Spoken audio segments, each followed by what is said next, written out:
un rappeur est censé être de l'autre côté.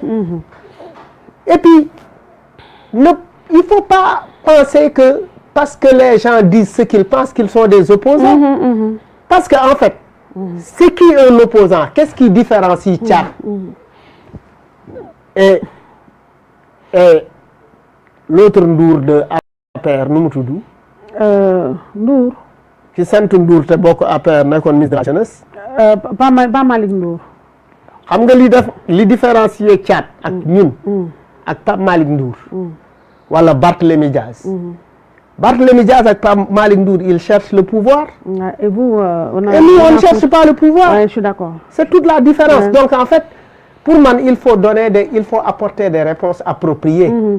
à la position. Et pas des réponses crypto-personnelles. C'est ça. Voilà. Alors dernière question de cette émission mooy yow tu as cheminé très longtemps avec la presse. Tu es presque un journaliste. Ouais. Dans ta famille, il n'y a que des journalistes. Oui, j'ai Thierno Talla qui a dirigé l'AS, qui a dirigé l'Obs, etc. Ouais. El Hadj Talla, j'ai Hadia Talla, voilà, c'est ça. Voilà. Alors, donc yow, tu connais parfaitement bien la presse. Aujourd'hui, il y a dénoncé un délit d'opinion. Ouais. Bi nga xam ne ñii moom la ñuy teg ci kanam mooy judiciarisation de la vie publique. Ouais. Qui touche donc vous les activistes, nous les journalistes.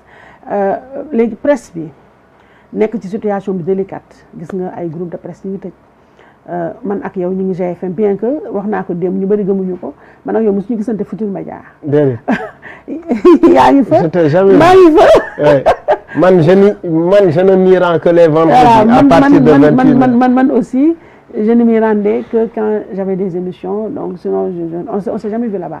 Alors nga toog Jakaarlo nekk la première émission télé l'émission télé la plus suivie du Sénégal peut-être en Afrique de l'Ouest. Le groupe Futurs Médias nekk la première chaîne de télé du Sénégal. ñuy dund ay difficultés ba ñuy ñëwee ba tey toute la presse vit des difficultés et toutes les entreprises de manière générale.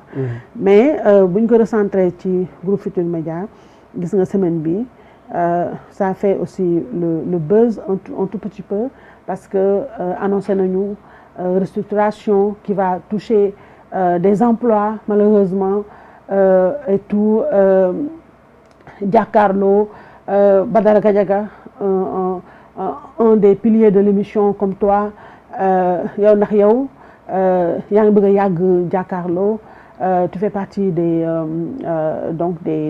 doyens de l'émission Badara Gadiaga qui a mu jóge fa et ñu gis ne dëgg-dëgg Jakaarlo mi ngi survivre bon an mal an et de manière générale l'ambiance à Jakaarlo après Badara Gadiaga pendant qu'il est incarcéré ak l'ambiance générale de GFM ak li nga dégg ci presse bi groupe bi presse yu bëri yoo xam ne ñu ngi si ay difficultés des médias groupe Futurs Médias Sud gis nga ko boobee journal bi ñu ngi am na appel à solidarité beaucoup d'entreprises de presse tëj nañu ñi ngi waaj a tëj fayatuñu salaire ton ressenti.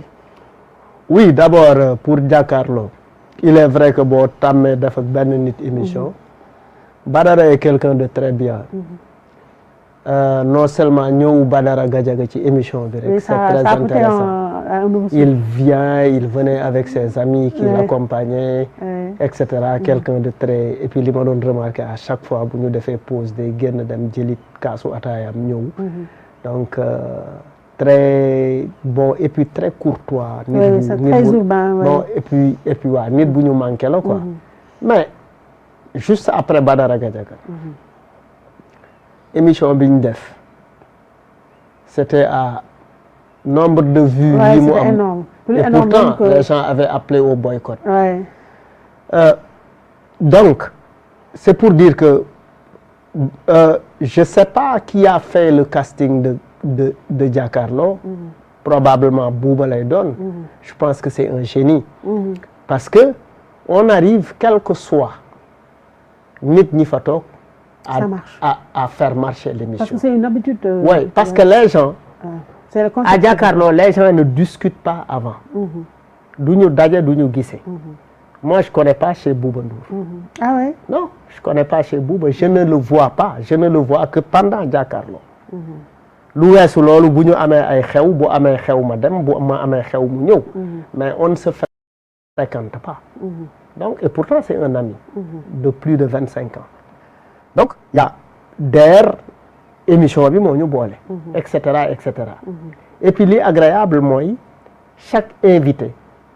Moi personnellement j'apprends de chaque invité qui arrive parce que jàpp naa ni ay nit yu am ay trajectoire yu wuute la ay nit yu am ay expérience ñooy ñëw di fa partager seen xam-xam bii passé pas biñ ko defandool c'est un professeur d'université il était très intéressant on a beaucoup appris avec lui donc émission bi ci esprit boobu lañ koy defee et je pense que looloo tax muy jàll quoi y a rien de téléphoné y a rien de prévu y a tout est spontané et c'est pourquoi oui maintenant TFM du ma fa ñëw bëccëg du ma fa ñëw à part sama jouru émission donc mu ma xam ban ambiance moo fa am yëguma ni foofu am na crise yëguma ko parce que nekkuma fa mais pour parler de la situation globale de la presse Aïssatou c'est vrai metti na ci presse bi instant bii nii mais il faut interroger le modèle économique des médias. Absolument. Oui, c'est-à-dire.